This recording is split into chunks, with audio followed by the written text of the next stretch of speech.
cold blood. Let me introduce you to our victim. This is Roderick Wilson Jr. He's 20 years of age, just started life. His father, Roderick Wilson Sr., is the minister, the preacher of Pentecostal Church of God on 34th Street in Inwood. Roderick Jr. lives in an apartment on the church parking lot. And here's what we know at this point in the investigation.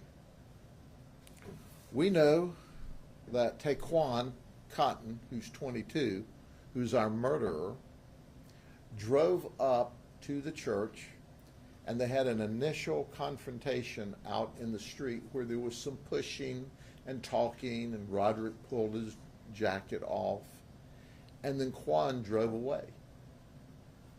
Then we have video that shows that Quan drove back, and in the parking lot of the church, he and Wilson had further words, and he shot and killed Roderick. The 911 call came in at 1:47 in the morning. We, through our investigative means, determined that the murder was actually at 51 minutes after midnight. So Roderick lay deceased in the parking lot of the church for almost an hour before a good Samaritan drove by and noticed this young man laying in the parking lot with blood around and no one there, and notified us. Well, let me tell you about Roderick for a minute. He's a good kid. No criminal history at all.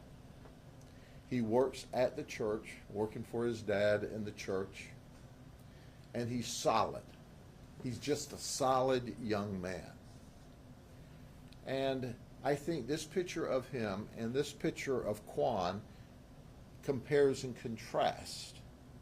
Quan, on the other hand, has had 11 felony arrests, 6 misdemeanor arrests, a total of 17 criminal charges, but yet he has no felony convictions. And he shoots and kills this young man, this solid, good young man. So our detectives, and I've told you before, our homicide team is simply the very best there is, started this investigation just as soon as they were called out early Sunday morning. And here's what we know. We identified the vehicle that Quan was in. And our detectives working with Quan's mother, and I want to compliment Quan's mother. She was totally cooperative with us. She gave us leads on where we might find Quan. And we noticed and found Quan, who was not far from the original murder scene. And as we approached him to try to take him into custody, he ran. And he ran through the neighborhoods to Avenue V in Inwood. Well, as deputies and detectives were closing in on him, he ran up to a woman at her house and grabbed her by the throat. So now deputies and detectives are fighting with him in order to get him into custody. But that's not all. Guess who else was helping us fight and get Quan in custody? Quan's mother.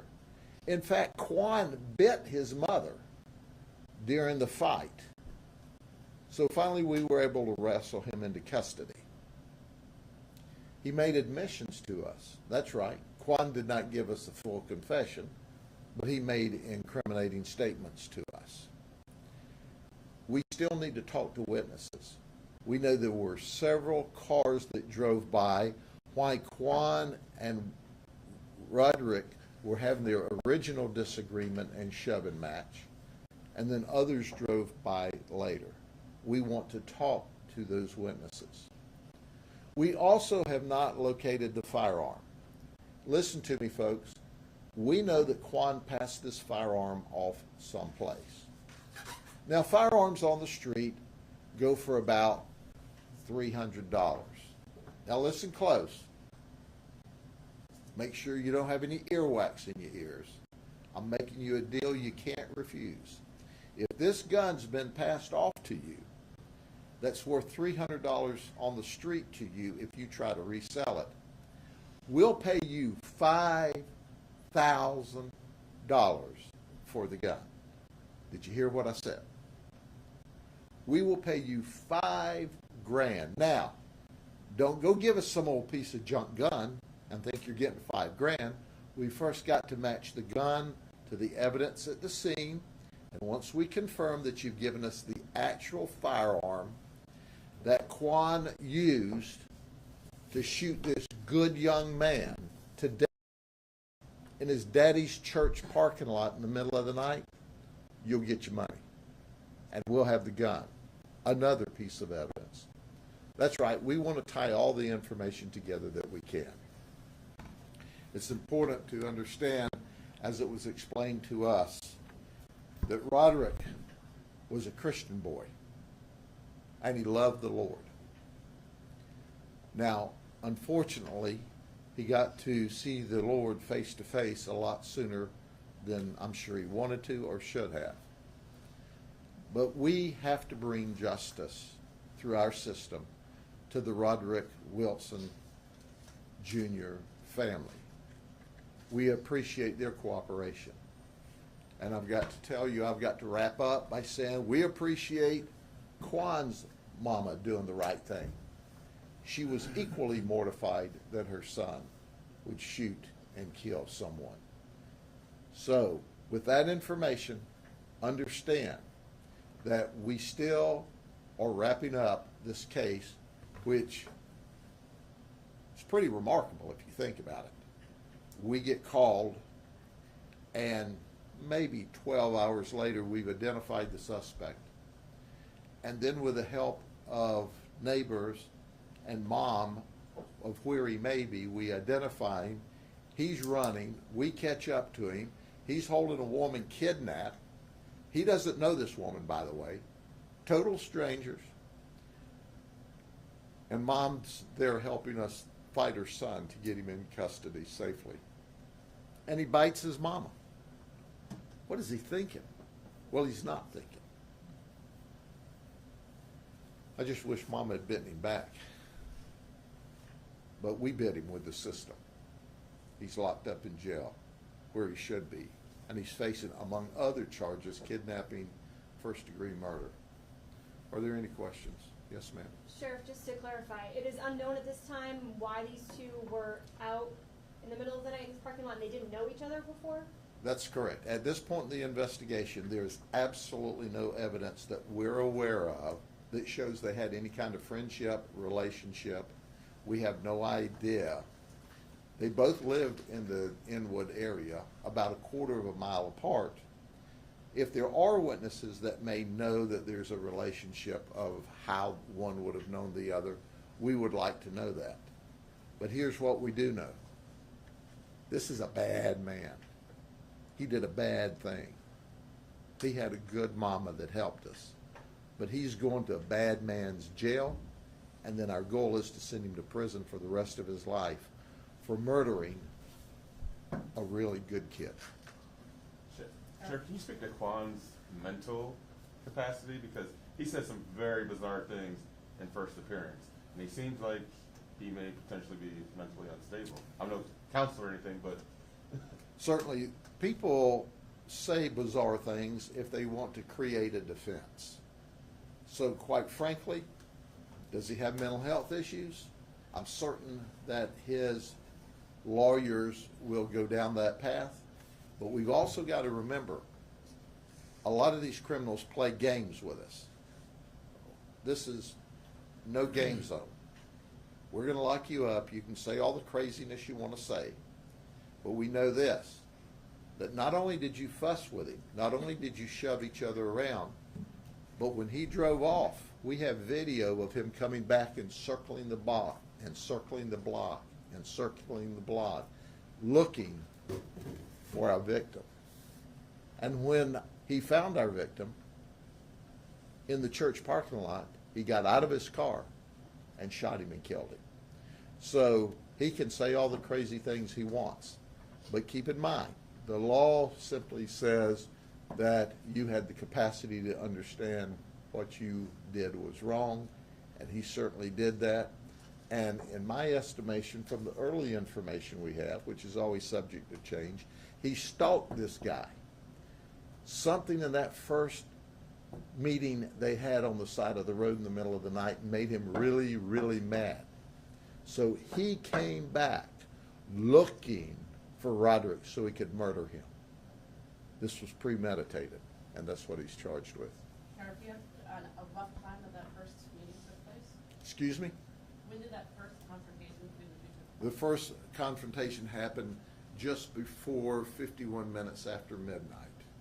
That's when the shooting occurred, and it would have been 10 minutes before that, probably someplace around 12:30 or 12:40. Pretty close, because from the time he drove off to the time he came back was only 10 or 15 minutes, and he had circled the block some. So did he have to go to his house, which was only a quarter mile away, to get the gun, or was he just trying to build up his nerve, or did he just drive away and think, you know what, I need to kill that guy? We don't know what he was thinking. We know that he had enough brain cells to commit murder, and we're going to try him and what few brain cells he has.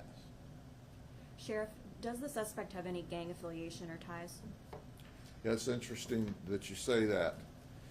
We thought that Taquan Cotton was a gang associate, but we have now, in the last couple of hours, affirmed that he is in fact a gang member. And we were talking about gangs and guns on Friday afternoon, and here's your sign. Less than what? 48 hours later, we've got a gang member that's murdering a good kid, and he's 20 years old. He's only 22 years old. We're not going to let kids kill kids, and certainly not get away with it.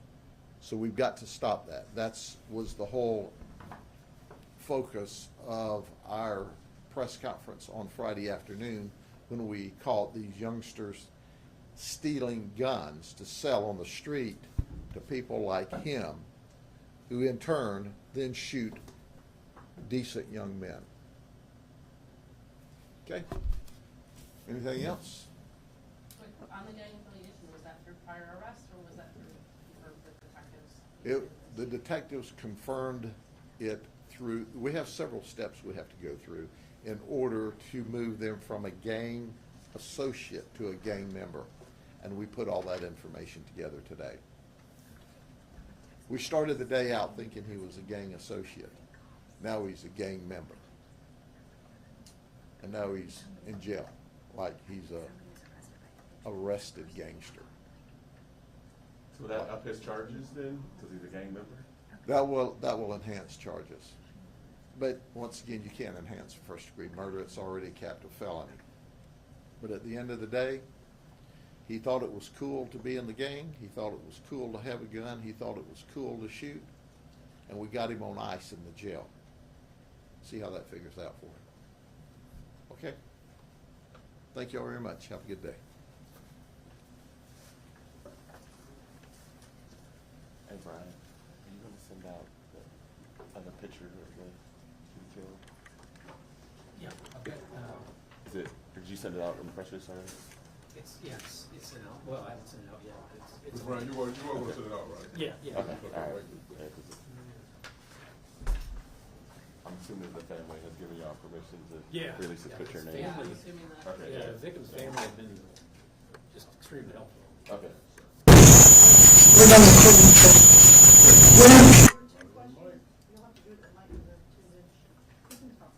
Okay. Huh?